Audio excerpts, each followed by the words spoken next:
মিলি তুমি থানায় এসো, কিন্তু তুমি বাড়ি ফিরে যাও, ওরা তোমার একটা ঝামেলায় ফেলাইবো। না আমি যাবো না, বিনা দোষে তুমি জেলে থাকবে এটা আমি সহ্য করতে পারবো না। তুমি বুঝতে পারতেছো না, ওরা চূর্ণ শিকদারের লোক, আমার শাস্তি হয় হোক, তুমি বাড়ি ফিরে যাও, তুমি কোনো ঝামেলার মধ্যে জড়াও না। কেন তুমি বিনা দোষে কেন মিথ্যা মামলা জেল খাটবা? আমি এখনই তোমার ছাড়ামো, তুমি এখানে দাঁড়াও, আমি আইতেছি। মিলি তুমি আমার কথাটা শোনো। স্যার জি বলুন। স্যার আমার স্বামীর সাইনা দেন স্যার, আজকে আমাকে বিয়ে হয়েছে স্যার। আর স্যার বিশ্বাস করেন ওর কোনো দোষ নেই স্যার, ওর মিথ্যা মামলায় ফাঁসানো হয়েছে স্যার। দেখেন আসলে আমার এখানে কিছু করার নেই, ওনার নামে অ্যাটেম্প টু মার্ডার কেস হয়েছে। কিসের অ্যাটেম্প টু মার্ডার স্যার? কে কারে মার্ডার করছে? কি কইতাছেন না কইতাছেন? অ্যাটেম্প টু মার্ডার মানে হত্যা করার চেষ্টা করেছিল। চূর্ণ শিকদারের বাতিজা ফরিদকে মেরে হাসপাতালে পাঠিয়েছে, হাত পাও ভেঙে চিকিৎসাধীন অবস্থা আছে। চূর্ণ শিকদার নিজে এসে মামলা করে গেছে। এখন আপনার যদি কিছু বলার থাকে আপনি কোর্টে গিয়ে বলুন, আমাকে বলে কোনো লাভ নেই। কেন লাভ নাই স্যার? আইন কি অন্ধ হয়ে গেছে? যে কেউ এসে যার নামে কেস করে দেবার আপনি গিয়ে ধরে নিয়ে আসবেন? অবশ্যই না, আমরা প্রমাণ ছাড়া কাউকে অ্যারেস্ট করি না। আপনি কি আসলেও জানেন স্যার আসল ঘটনাটা কি? ওই ফরিদ আমারে অনেক সময় ডিস্টার্ব করে, আমার রেগুলার রাস্তাঘাটে যাওয়ার সময় আমার গায়ে হাত দিতে চায়, আমার আজেবাজে কথা কয়। ওই দিন আমার অনেক আজেবাজে কথা কইছে, আমার গায়ে হাত দিছে। তখন আমার স্বামী সহ্য করতে না পারে প্রতিবাদ করতে গেছে, আর ওরা তখন ভয় পেয়ে দৌড় দিছে, আর তখন গাড়ি অ্যাক্সিডেন্ট করছে। তাহলে ওরাও দোষী? হ্যাঁ স্যার অবশ্যই, ওরাই তো আসল দোষী। তাহলে আপনি এক কাজ করেন, ওদের বিরুদ্ধে অভিযোগ করেন। হ্যাঁ অবশ্যই করুন, আপনি অভিযোগ লেখেন স্যার। ওই পেরার সময় আমার গায়ে হাত দেওয়ার চেষ্টা করে, আমার আজেবাজে কথা কয়, এর প্রমাণ ওই শাহেদা সহ আরো লোকজন আছে।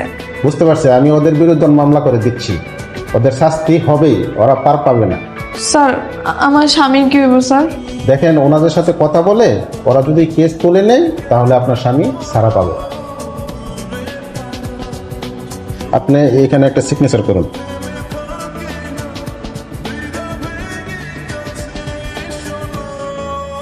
থাক, মন খারাপ করিস না, সব ঠিক হয়ে যাবে।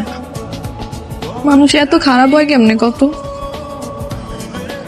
কি করবি ক, হাতের 5 আঙুল কি সমান হয়?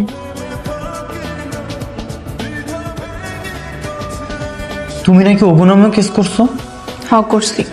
এগুলো কইরো না মিলি, কোনো লাভ হইব না। আমি চাই তোমার মুক্তি।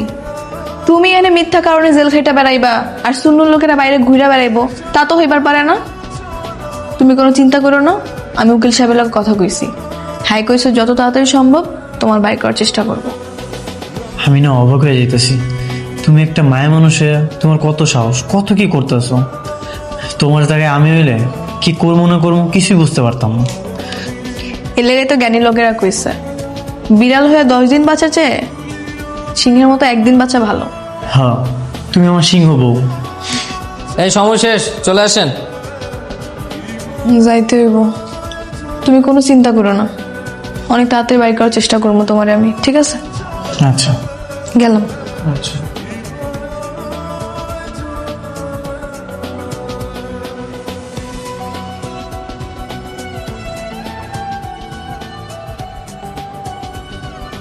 ওই খারা, তুই নাকি আমগো নামে কেস করছিস? হ্যাঁ করছি। শোন, কোনো ঝামেলা যাইতে চায় না, কেস উড়াই নে। আমি তো জীবনেও কেস তুলুম না। তুই যে আমার জামাই নামে মিথ্যা মামলা দিছস, ওই তোর হাত পা কি আমার জামাই পিটায় ভাঙছিল, নাকি তুই অ্যাক্সিডেন্ট করে ভাঙছিলি? হ্যাঁ আরে অ্যাক্সিডেন্ট হোক আর যাই হোক, তোর জামাইও তো আমার গায়ে হাত দিছে, তুই তো দিছিস না? যা করে বাদ দে, এখন তুই ঝামেলা মিটা কেস তুলে না। আচ্ছা, তোর সামনে যদি তোর পরিবারের কাউরে কেউ উল্টাপাল্টা কথা কয়, তুই কি সহ্য করবি? তুই কি খারাপ থাকবি? না থাকবো না, ভুল হয়েছে। তাহলে আমার জামাইও ওই কাজটাই করছে। যা হয়েছে ভুলে যা, তুই কেসটা তুলে নে, টাকা পয়সা লাগলে আমি দিতেছি। আমি এত সহজে কেস তুলুম না। আর ভাই কি করতে হইব তোর এখন কেস তোলার জন্য? কত টাকা লাগবে ক, আমি দিচ্ছি। টাকা তো আমার লাগবো না, তুই 10 বার কান ধরে উঠবাস করবি, আর স্বীকারোক্তি দিবি যে জীবনে আর কোনো মাইয়ার ইফটিজিং করবি না, ওটা আমি ভিডিও করবো। আরে ভাই ভিডিও করার দরকার কি, এমনি তো আমি কইতেছি আর কিছু করুন না, আর দেখতেছেন আমার হাত পা ভাঙা, আমি মানে উঠবস করুন কেমন করুন? তোরে করতে হইব, কর, আমি ভিডিও করবো, আর স্বীকারোক্তি দিবি তুই, তাইলে আমি কেস তুলে নিব। ওদিকে ঘুরে খাড়া কর, উঠবস কর, উঠবস কর। ক জীবনে আর কোনো মাইয়ার ইফটিজিং করবি না ক। আরে জীবনে কোনো মায়ের টিচিং করবো না, তোরা কেন আমার নিজের বড় টিচিং করবো না, হয়েছে এখন বাদ দে। আর আমার স্বামীর বিরুদ্ধে তোর কোনো অভিযোগ নাই ক। আমার তোর জামার বিরুদ্ধে আমার কোনো অভিযোগ নাই। হয়েছে, এখন যা, আমার স্বামীর বিরুদ্ধে আগে তুই কেস তুলবি, তারপর আমি কেস তুলুম। আয় আয়। কিছুই হয় না, কান ধরে উঠবোস করি নাই। তোর ভাই কান ধরে উঠবোস করবো না, চোখ দিকে ফাপড় দিছে, ওইটা ঠিক হয়ে গেছে। আয়, ঠিক আছে। পুলিশ আমারে ছাইরা দিচ্ছে। পুলিশ কি তোমারে ছাড়তো? আমি যদি ওখানে আমি উল্টা কেস না করতাম। তা অবশ্য ঠিক কইছো, আমি তো ভয়ে পুলিশের লোক কথাই বুঝতে পারতাম না। শুনো, মানুষের উচিত জীবনে যেই কয়দিন বাইসা থাকবো ততদিন সাহস নিয়ে বাইসা থাকা, মাথা উঁচা করে বাইসা থাকা। ভয় পাইলে শুধুমাত্র আল্লাহ তাআলারে পাইতে হইব। আর বুঝছি, এলো তোমার লাগে শাড়ি লইছি, যাও তো পরে আসো, দেখি তোমার কেমন লাগে। সুন্দর এসে শাড়িটা, পরে আইতাছি। হ্যাঁ, যাও।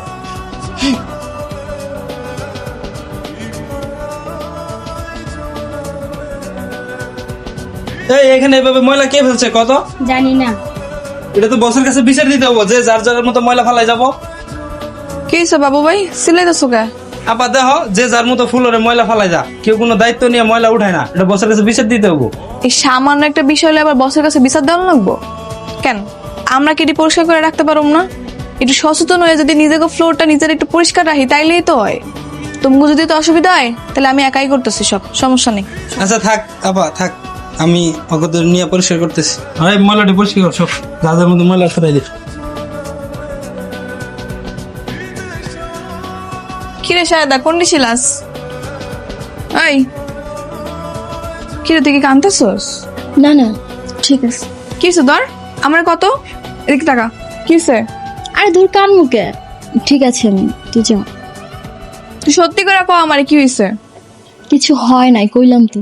যা কাম কর, বস দেখলে বকবো। যা।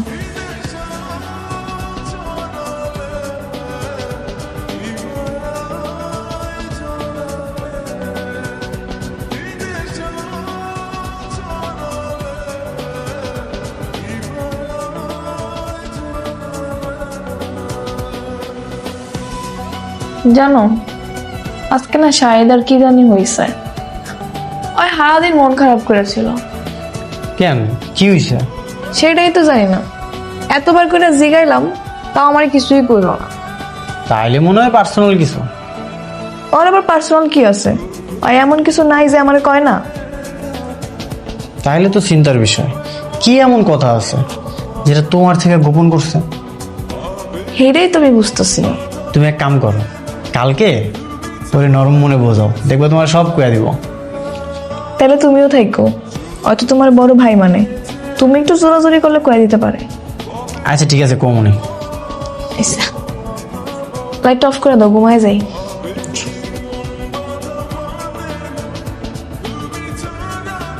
কি হয়েছে শাহেদা? কোনো সমস্যা থাকলে কইতে পারো। না ভাইজান, কিছু হয় নাই। আর মিথ্যা কথা কইতাছে। আরে আমার থেকে কে ভালো সিনে কও? এত ছটপট একটা মাইয়া হঠাৎ করে চুপ হয়ে গেছে, অফিসে গিয়ে খালি কান্নাকাটি করে। আর কি হচ্ছে সেটাও আমার কইতাছে না, কস না। দেও শাহেদা, আমি তোমার আমার আপন ছোট বোনের মতো দেখি। তুমি যদি আমার ভাই মনে করো, তাইলে আমার কইতে পারো কি সমস্যা হয়েছে। তোমারে কইতাম ভাইজান, কিন্তু কয়ে যে কোনো লাভ নাই। তাও কও, যদি আমরা কোনো সমাধান বের করতে পারি। এর কোনো সমাধান নাই ভাইজান। আমগো মতো গরিব অভাবী মানুষ এইসব সহ্য করে বেঁচে থাকবো। তুই কবি কি হইছে? তোরে আমি কইতাম, কিন্তু কই নাই কেন জানোস? কইলে তুই যাবি প্রতিবাদ করতে, আর তুই যদি এখন প্রতিবাদ করস, তোর আমার কারো চাকরি থাকবো না। তুই আগে আমার ক না কি হইছে? চাকরি থাকে না না থাকে এর পরে দেখান যাইব। আমগো আগে সুপারভাইজারটাই ভালো আছিল রে, কারো লাগে খারাপ ব্যবহার করতো না, কারোর খারাপ প্রস্তাবও দিত না। অথচ নতুন সুপারভাইজারটা দেখ, মাইডির লগে কেমন ব্যবহার করে, সবারই কুপ্রস্তাব দিয়ে বেড়ায়। তোরে দেয় না কেন জানোস? আর তোরে দেওয়ার সাহস পায় না।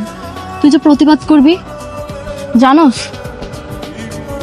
কালকে আমার রুমে ডাইকে নিয়ে গেছে। কি করতেছ দেই? হ্যাঁ ঠিক আছে কর।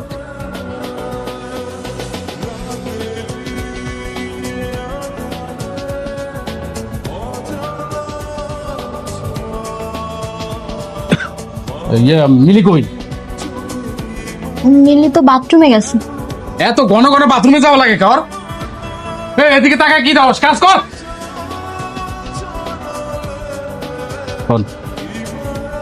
গোডাউন রুমে কেন?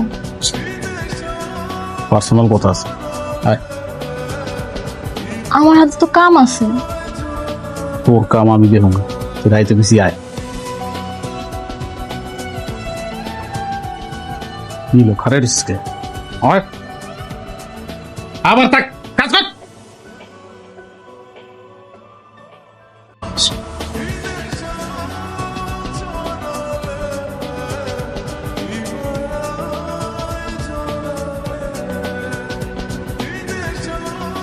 তারপর আমার কত আজে বাজে কথা কইছে, আমার শরীরে হাত পর্যন্ত দিছে।